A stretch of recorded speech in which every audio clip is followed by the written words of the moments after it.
إلى آخر الآية إن الله وملائكته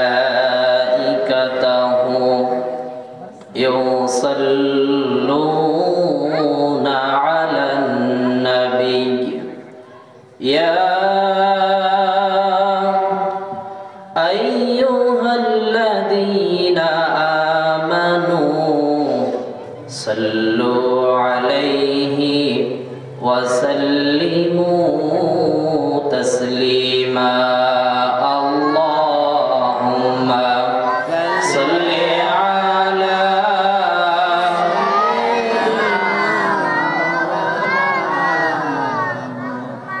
وعلى آل سيدنا نبينا محمد আমরা গুনাহগার গো নবীজি আপনারে চিনলাম না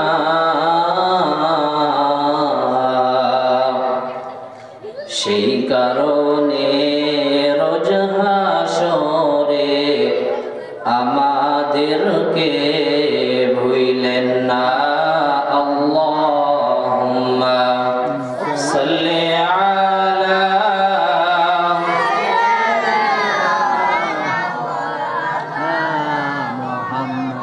وعلى آل سيدنا مولانا محمد একটু জিকির করি লা ইলাহা ইল্লাল্লাহ লা ইলাহা ইল্লাল্লাহ জোরে লা ইলাহা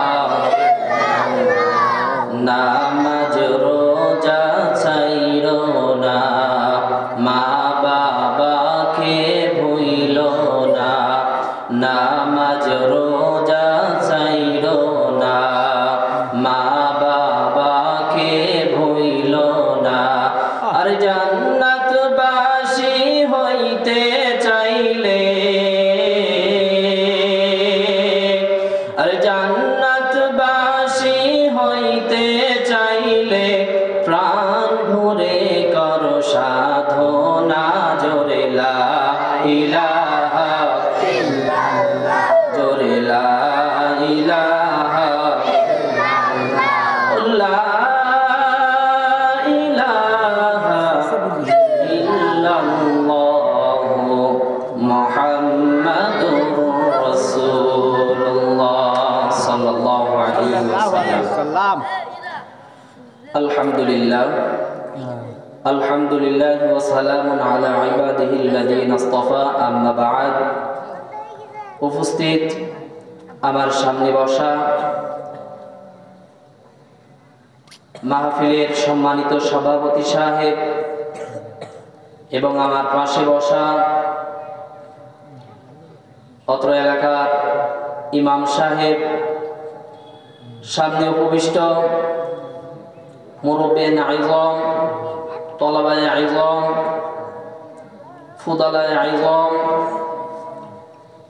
পর্দার আড়ালের মা ও বোনেরা মাইকের আওয়াজ যত দূর যায় সকলকে আমার আন্তরিক মোবারকবাদ সালাম আসসালামু আলাইকুম ওয়া রাহমাতুল্লাহ ওয়া আলাইকুম আসসালাম ওয়া রাহমাতুল্লাহ সম্মানিত উপস্থিতি আমরা সকলেই সেই মহান রব্বুল আলামিনের দরবারে শুকরিয়া জ্ঞাপন করছি যিনি আমাদেরকে এই জান্নাতের বাগানে বসার তৌফিক দান করলেন এই জন্য সকলে একবার শুকরিয়া আদায় করি বলি আলহামদুলিল্লাহ আরো শুকরিয়া আদায় করি যে আল্লাহ পাক রব্বুল আলামিন আমাদেরকে হায়াতের জিন্দেগিতে বাঁচিয়ে রেখেছেন তওবা করার মতো সুযোগ করে দিয়েছেন এই জন্য আরো একবার শুকরিয়া আদায় করি বলি আলহামদুলিল্লাহ দরুদ ও সালাম বর্ষিত হোক সৃষ্টি জগতের প্রধান আকর্ষণ আফকানে নবুয়ত শাহানশাহ রিসালাত বদরুদ্দুজা নূরুল হুদা নূরুন আলা নূর হাবিবুনা উসওয়াতুনা কুদওয়াতুনা মুহাম্মাদুর রাসূলুল্লাহ সকলে বলি সাল্লাল্লাহু আলাইহি ওয়াসাল্লাম। সম্মানিত হাজিরিন, আজকে এই জান্নাতের বাগানে আমরা বসতে পেরেছি। অনেকেই আসতে পারে নাই। এই জান্নাতের বাগানে আসলে লাভ কি?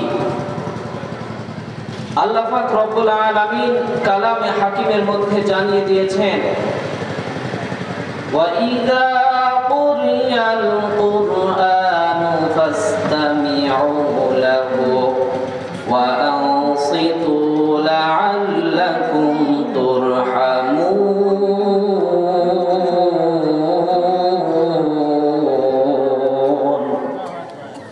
আল্লাহ পাক রব্বুল আলামিন কালামে হাকিমের মধ্যে জানিয়ে দিলেন, কোরআনের মাহফিলে বসলে কি হয়, এই জান্নাতের বাগানে আসলে কি হয়। কালামে হাকিমের মধ্যে জানিয়ে দিয়ে বললেন, ওয়াইদা কুরিয়াল কুরআন, যখন কোন জায়গায় কোরআন তেলাওয়াত করা হয়, কোরআনের কথা বলা হয়, পয়গম্বর আরবি সাল্লাল্লাহু আলাইহি ওয়াসাল্লামের হাদিস বর্ণনা করা হয়, এই সমস্ত আলোচনা যখন করা হয়, আল্লাহ পাক রব্বুল আলামিন বললেন, ফাসতামিউ লাহু ওয়া আনসিতু লাআল্লাকুম তুরহামুন। আল্লাহ পাক রব্বুল আলামিন বললেন, কোরআনের কথা যেখানে বলা হয়, তোমরা যে কালামে হাকিমের কথা শোনো, কোরআনের কথা শোনো, এই কোরআনের কথা শুনলে আমাদের লাভ কি? লাআল্লাকুম তুরহামুন। আল্লাহ পাক রব্বুল আলামিন বলছেন, এই কালামে হাকিমের কথা শুনলে লাভ কি হয়? লাআল্লাকুম তুরহামুন। আল্লাহ পাক রব্বুল আলামিন আমাদেরকে রহমত দিবেন, হেদায়েত দিবেন। আমাদের হেদায়েত দরকার আছে না নাই? আমাদের হেদায়েত দরকার আছে। এই জন্য মাইকের আওয়াজ যতদূর যায়, কোরআনের মাহফিলে আমরা সকলেই শরীক হয়ে যাই। এই জান্নাতের বাগানে বসলে আমাদের লস হবে না, লাভ হবে। এই জান্নাতের বাগান থেকে আমাদের জবান থেকে যখন সুবহানাল্লাহ আলহামদুলিল্লাহ কালেমা যখন আমাদের জবান দিয়ে বের হচ্ছে, এই সমস্ত কালেমা, এই সমস্ত বাক্যগুলো আল্লাহ পাক রব্বুল আলামিনের দরবারে যে গুনগুন গুনগুন আওয়াজ করতেছে, এমন সময় রব্বুল আলামিন বলবে, গুনগুন আওয়াজ করো কেন তোমরা? তখন আমাদের জবান থেকে যখন আমরা কালেমা পাঠ করতেছি, আমাদের জবান দিয়ে যখন জিকির করতেছি, আমাদের জবান দিয়ে একটা সবুজ পাখি বের হয়ে আল্লাহ পাক রব্বুল আলামিনের আরশে আযিমে চলে যাচ্ছেন, যে গুনগুন করে আওয়াজ করতেছেন। রব্বুল আলামিন জিজ্ঞেস করবে, তোমরা গুনগুন করে আওয়াজ করো কেন? তখন পাখিরা ডাক দিয়ে বলবে, রব্বুল আলামিন এই সমস্ত বান্দাগুলি দুনিয়ার মধ্যে বসে আপনার নাম যাপন করছে, আপনার গুণগান গাইতেছে, আপনার হাবিবের গুণগান গাইতেছে। আপনি যতক্ষণ পর্যন্ত না ওই সমস্ত বান্দাদের ক্ষমা না করবেন, আমরা গুনগুন গুনগুন করে আওয়াজ করতেই থাকবো। সুবহানাল্লাহ। সম্মানিত হাজিরিন, তখন আল্লাহ পাক রব্বুল আলামিন বলবেন, যাও আমি তাদেরকে মাফ করে দিলাম। যারা জান্নাতের বাগানে বসে কথা শুনেছে, গুণগান গেয়েছে, আমি আল্লাহ পাক রব্বুল আলামিনের গুণগান গেয়েছে, তাদেরকে আমি রব্বুল আলামিন ক্ষমা করে দিলাম। এই জন্য সম্মানিত হাজিরিন, এখনো অনেকে এখানে আসে না, আপনারা সকলেই এই মাহফিলের ময়দানে চলে আসেন, জান্নাতের বাগানে। আমি কালামে হাকিম থেকে একটি আয়াত তেলাওয়াত করেছি, এই আয়াতের ব্যাখ্যা করে আমি আলোচনা শেষ করব ইনশাআল্লাহ। সম্মানিত হাজিরিন, আল্লাহ পাক রব্বুল আলামিন কালামে হাকিমের মধ্যে বলছেন, ইয়া আইয়ুহাল্লাযীনা আমানুত্তাকুল্লাহ, হে ঈমানদারগণেরা, তোমরা যারা ঈমান এনেছো, কালেমা পড়ে মুসলমান হয়েছো, তাদেরকে রব্বুল আলামিন ডাক দিয়ে বলছেন, আমানুত্তাকুল্লাহ, তোমরা আমি আল্লাহ পাক রব্বুল আলামিনকে ভয় করো, ওয়াকুলু কাওলান সাদীদা, এবং তোমরা সদা সর্বদা সত্য কথা বলো। রব্বুল আলামিন কালামে হাকিমের মধ্যে বললেন, যারা ঈমান এনেছো তারা কি করো? আমি আল্লাহ পাক রব্বুল আলামিনকে ভয় করো এবং সদা সর্বদা সত্য কথা বলো। সম্মানিত হাজিরিন, আল্লাহ পাক রব্বুল আলামিনকে আমরা কেমন করে ভয় করব? সাহাবায়ে কেরামরা রব্বুল আলামিনকে এমন ভাবে ভয় করেছে, আমরা একটা ঘটনা শুনলে বুঝতে পারি রব্বুল আলামিন সাহাবায়ে কেরামদের কেমন ঈমান দিয়েছে। খলিফাতুল মুসলিমিন হযরত ওমর ইবনুল খাত্তাব রাদিয়াল্লাহু তাআলা আনহু, তিনি একদিন বাসায় রাষ্ট্রীয় কাজে নিয়োজিত আছেন। এমন সময় রাত্রের আধারে বাতি জ্বালিয়ে রাষ্ট্রীয় কি যেন কাজ করতেছে। এমন সময় একটা লোক খলিফাতুল মুসলিমিন ওমর রাদিয়াল্লাহু তাআলা আনহুর দরবারে আসলেন। আসার সাথে সাথে খলিফাতুল মুসলিমিন ওমর রাদিয়াল্লাহু তাআলা আনহু ঘরের বাতিটা নিভিয়ে দিলেন। এবার বাতি নিভানোর সাথে সাথে যেই ব্যক্তি আসলেন জিজ্ঞেস করলেন, হে খলিফাতুল মুসলিমিন, আমি আপনার বাসায় বেড়াতে আসার কারণে, আমি আপনার বাসায় মেহমান আসার কারণে আপনি ঘরের বাতি নিভিয়ে দিলেন। এই কথা বলার সাথে সাথে আবার কি করলেন, আরেকটি বাতি জ্বালিয়ে দিলেন। এবার ওই লোকটা চিন্তা করলো যে আমি আসলাম, একটা বাতি জ্বলতেছিল, এই বাতিটা বন্ধ করে দিল, আবার আরেকটা বাতি জ্বালাইলো, এর কারণটা কি? খলিফাতুল মুসলিমিনকে জিজ্ঞেস করলো, খলিফাতুল মুসলিমিন, আপনি একটা বাতি বন্ধ করে আরেকটা বাতি জ্বালাইলেন, এর কারণটা কি আমি জানতে পারি? এই কথা বলার সাথে সাথে খলিফাতুল মুসলিমিন ওমর ইবনুল খাত্তাব রাদিয়াল্লাহু তাআলা আনহু বললেন যে ভাই, যে বাতিটা এতক্ষণ জ্বলছিল, আমি রাষ্ট্রীয় কাজ করছিলাম আর জনগণের সম্পদের, জনগণের অর্থ দিয়ে এই বাতির তেল কেনা ছিল, যার কারণে রাষ্ট্রীয় কাজ করছিলাম, জনগণের সম্পদ দিয়ে, জনগণের অর্থ দিয়ে কেনা এই বাতির তেল, যার কারণে আমি এই বাতি জ্বালিয়েছি।